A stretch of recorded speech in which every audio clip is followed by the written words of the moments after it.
Welcome to another edition of Kent Hance, the best storyteller in Texas podcast. Find us on Instagram at Best Storyteller. We start every episode with a saying of the day. I look forward to it every week. What do you have? The children can be your greatest wealth, but also they can be a hazard at times. I think that's probably right. Something that's happened, and this is worldwide, birth rates and the number of children are going down dramatically in many areas. And if you look at the world report from the World Bank and from the United Nations, there are certain countries where women are having a lot of children. Somalia and Chad in Africa lead the pack with over 6.5 children per woman. On average. On average. I mean, somebody's having 12. Mm-hmm. Somebody else having 1 or 2. The United States is a little above 1.5. And France is sending out letters try to encourage people to have children. They're 1.52, something like that. Great Britain's down. Italy's down. Most of the growth is in Africa, and a lot of the people that are providing some work positions are in Africa, and they've moved to Europe, and so there's a big change taking place in this world, and the number of people that are moving to other societies, and some of them not for jobs, but for welfare. And so that becomes a real problem.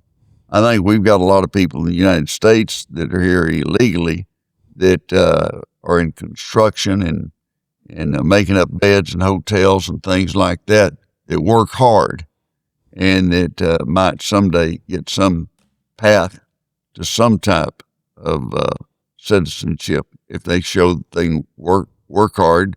And the other item that you talk to people, they're going to have to learn to speak English. And that if you're in Europe, you're going to have to make an adjustment to that native tongue. And if you don't, you're going to be isolated as far as making money.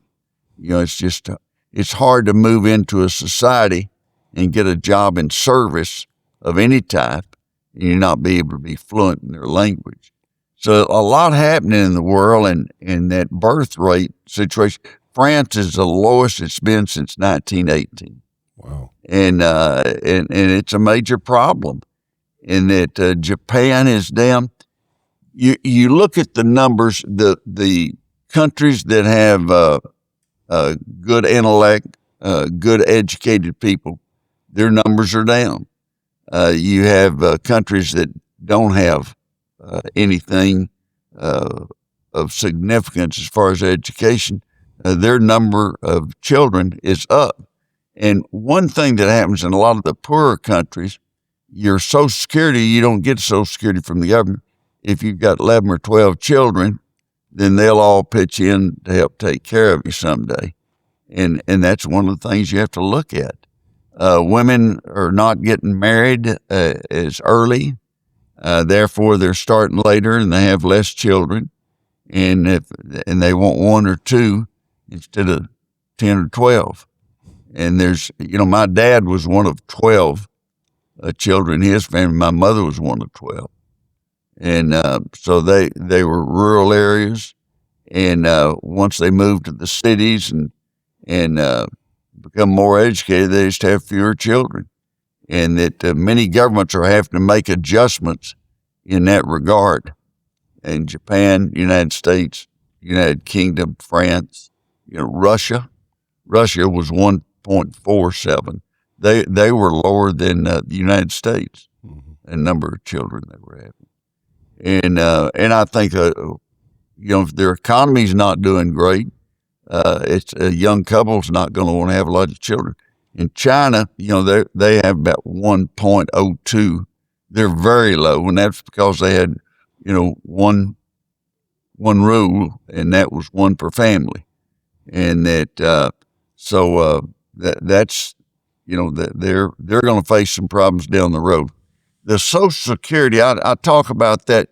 At one time, there's some of the Eastern Bloc countries wanted to get aggressive on smoking and try to do everything they could stop smoking like the United States had.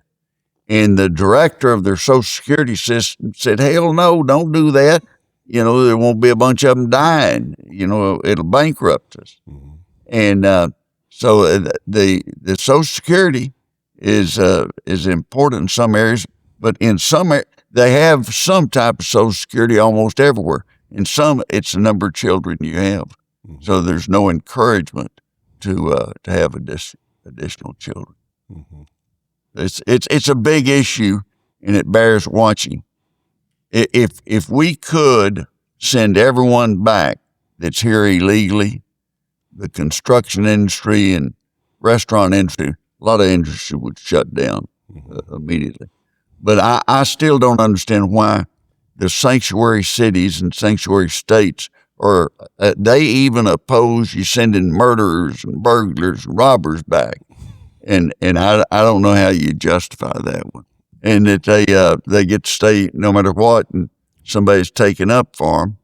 And if there's been a violation, I think the Minnesota, the governor and the mayor even got to the point that they acknowledged that they probably need to do something about the people that were in jail on felonies at least. Mm-hmm. And they should. And they ought to be helping them. One thing was never brought out about all that was happening in Minnesota. The suburbs and the rural areas around Minneapolis, St. Paul, their local law enforcement were working with ICE and handing over people that were in jail for criminal matters. And they were helping them. They were working with them. And so now that Tom Homan's been in charge, and I think, he's a guy that's worked for Obama and Bush and Biden and everyone.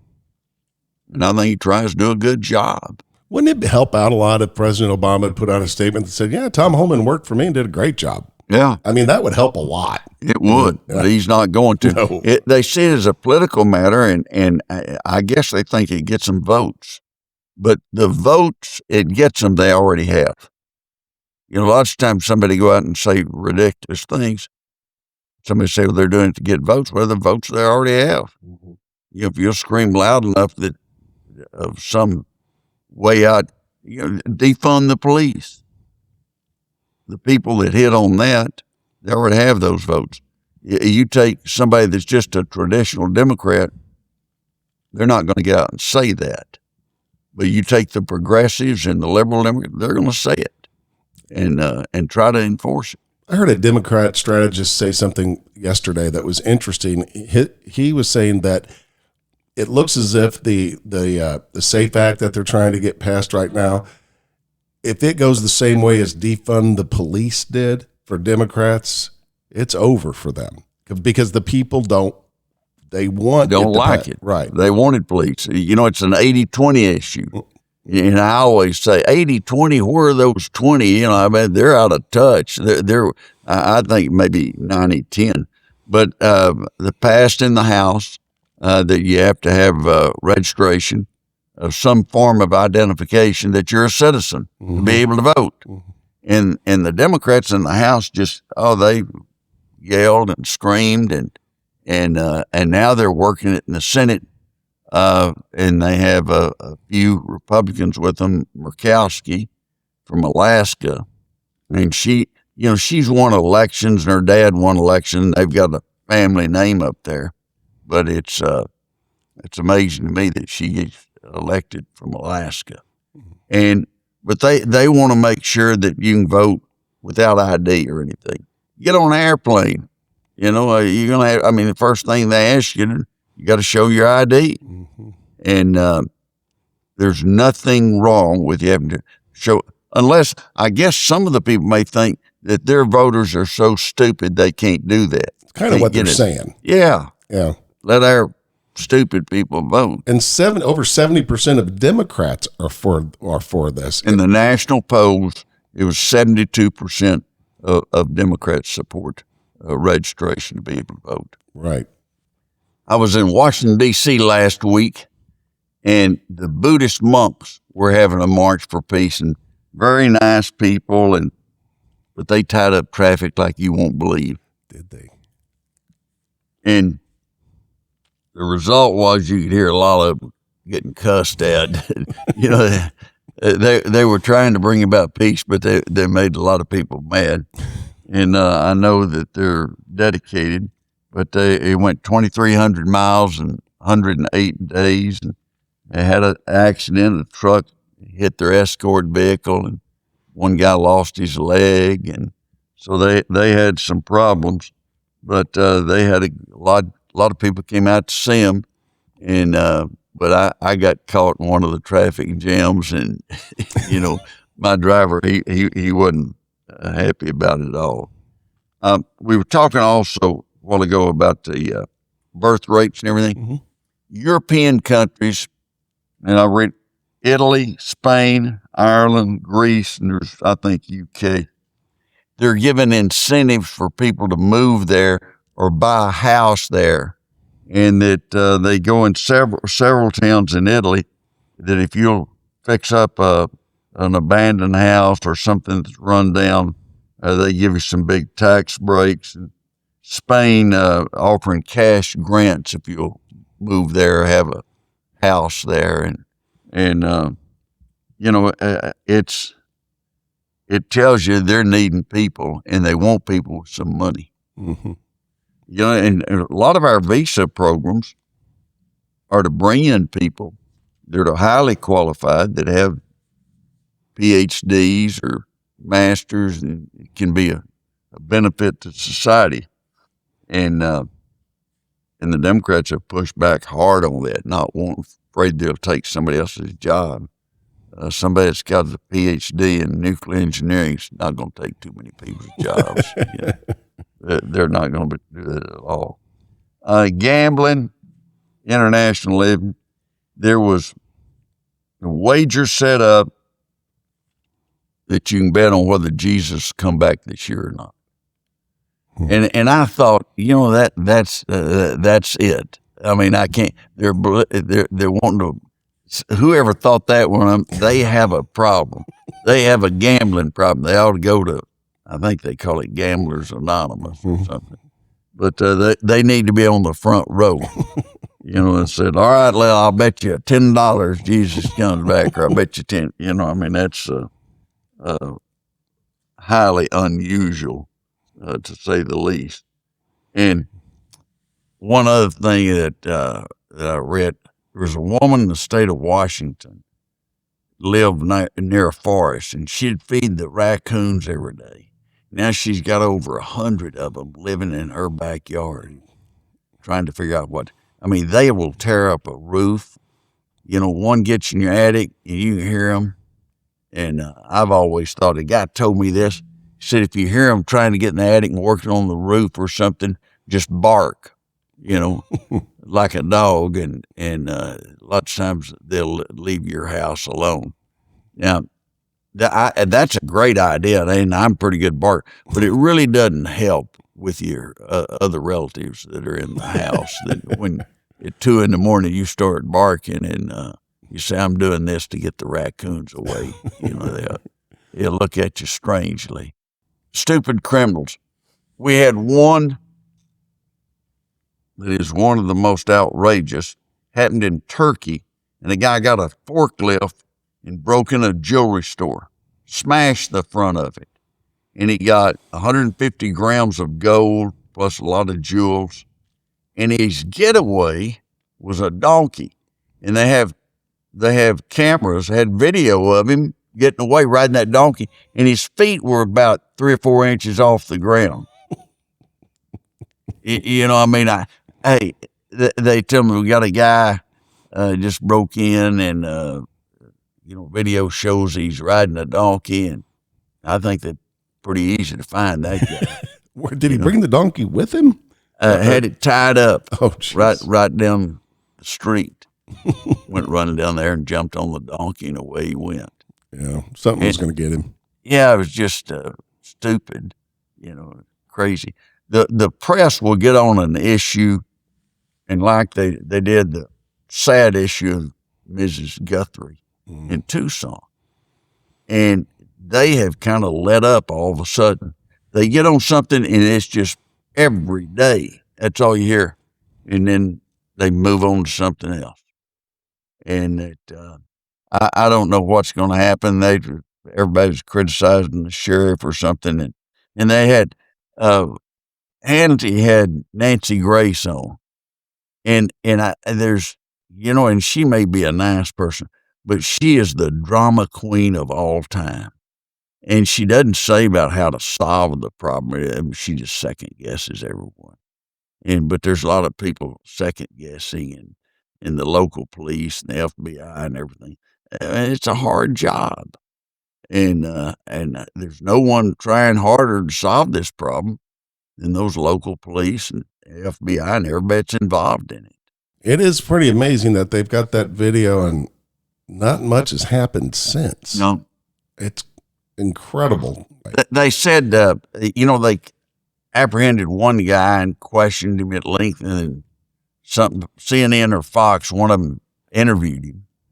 And you could tell from the interview, he didn't have anything to do with it. He didn't know anything about it. He was just, he delivers items, period. That's it.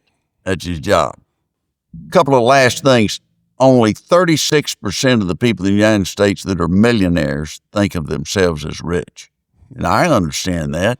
This day and time, you might have $1 million and you may lose it pretty fast. And so that doesn't surprise me. And a lot of people that have money, they still worry about money. Mm-hmm. I was in a case where I got sued, and a partner I had in the deal got sued also, and they served me at the papers, and I got sued for $100 million. This other guy got sued for $1 billion. And I called him. I said, they sued me for $100 million.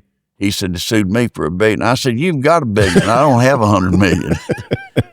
It was a frivolous lawsuit, and later it got dismissed. Reminds me of the time, didn't you tell a grandson or something once, or your kid's a fool and their money will soon part, when he was trying to buy a car or something? My son's going to buy a Porsche. That's what it was. Yeah. Going to buy a new Porsche and get rid of his pickup. And I remind him of the first thing I taught my children is a fool and their money are soon parted, hoping they'd remember it.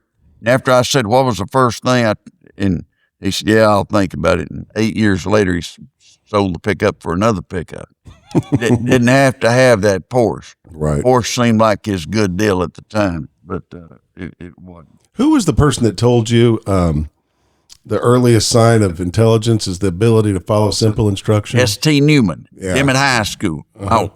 My wife never thought that was real good. I'd say that from time to time, but probably shouldn't with your family. You shouldn't. But S.T. Newman always, he'd pass out a test and somebody'd ask some question. Well, it was in the instructions. Mm-hmm. He'd say, the first sign of intelligence is the ability to follow simple instructions, period.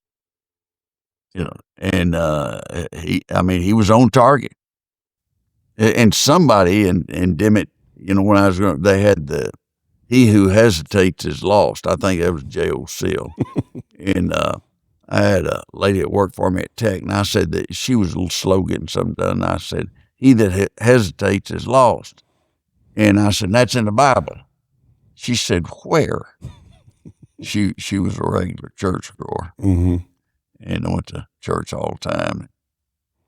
And I said, it's Kent 2:22. She kind of laughed. And she never did pay much attention to my sayings but he that hesitates is lost. So and that's not a bad one. No, it's good. If you don't make a decision, circumstances around you will make the decision for you. Mm-hmm. So, you got to be on top of things. And push. My favorite saw Congressman Jody Arrington this week, and he was telling his staff, here's the guy that says push. Because in government and in higher education, things like that, if you don't push, it's not going to get done. Right. You just got to push it all the time and give them some deadlines. We expect this to be done. Oh, I know what I was going to say about S.T. Newman. Okay.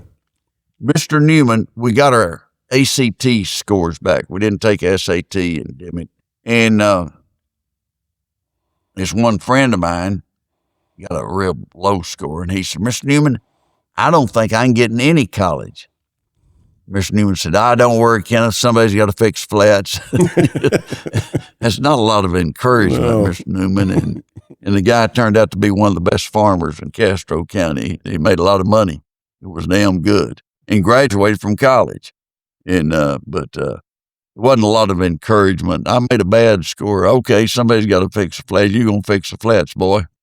We're going to have some other guests coming before long, and that trying to work out the time that we can get Michael Crabtree, that played football at Texas Tech and played for the 49ers, and also Senator John Kennedy from Louisiana. And his staff's trying to work on a date that we can get him. He's a funny guy, and he has all kinds of sayings. One of his favorite, he'll say, he'll say, bigger than Dallas. I mean, he says in every hearing, he's going to say bigger than Dallas 2 or 3 times. He's a good senator, and we look forward to having him on as a guest. He's great in those Senate hearings, too, when he starts to question people. Boy, he's good. And you know, he's a lawyer, you know where he's headed, and they know where he's headed, and they can't do anything about it. Mm-hmm. Brandon Gill, another good one. Brandon Gill asks tough questions, and they're very thorough, and he doesn't get in a shouting match. And in a shouting match, you want to stop somebody and say, you're a senator, you're a cabinet member, act like one. Yeah, act like one. Mm-hmm. You're going to be one, act like one. Well, those are 2 good guests. I can't wait to talk with them. That's going to be fun. Michael Crabtree and Senator Kennedy from Louisiana. Right. I'm going to wrap things up and remind everyone of the saying of the day. Children are your greatest wealth, but they may cost a lot sometime as you go along. And all parents know that.